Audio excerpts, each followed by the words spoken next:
सर्वप्रथम आपण आता ग्रीन चटणी तयार करणार आहोत. त्याच्यासाठी आपल्याला लागणार आहे 5 ते 6 लसूण पाकळ्या, 3 ते 4 मिरच्या, 1 वाटी पुदिना, थोडी कोथिंबीर आणि थोडे जिरे टाकून मिक्सरला बारीक करून घ्यायचं आहे. त्यानंतर ते एका भांड्यात काढून त्याच्यामध्ये थोडंसं चवीनुसार मीठ टाकायचं आहे. अशा प्रकारे आपली ग्रीन चटणी रेडी. गोड चटणीसाठी आपल्याला थोडंसं चिंच आणि गूळ पाणी टाकून घट्ट होईपर्यंत उकळून घ्यायचं आहे.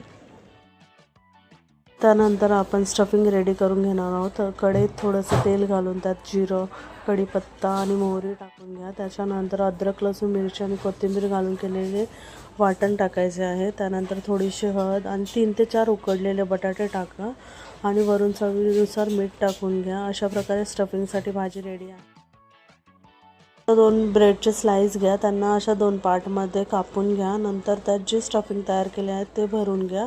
बाकी सर्व ब्रेड्समध्ये अशा प्रकारे स्टफिंग भरून घ्यायचं आहे.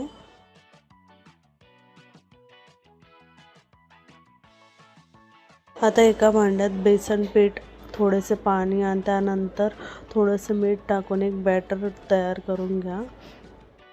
आता कढईमध्ये तेल गरम करून घ्या आणि जे ब्रेडचे स्लाइस आपण रेडी केले होते ते त्या रेडी केलेल्या बेसन पिठामध्ये डिप करून ते गरम तेलामध्ये फ्राय करून घ्या आणि हे स्लाइस ब्राउनिश होईपर्यंत फ्राय करून घ्यायचं आहे दोन्ही साईडनी.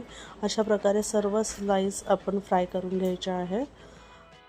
सर्व स्लाइस अशा प्रकारे फ्राय करून झाल्याच्या नंतर खाण्यासाठी असे आपले मस्तपैकी ब्रेड पॅटीस तयार झालेले आहे.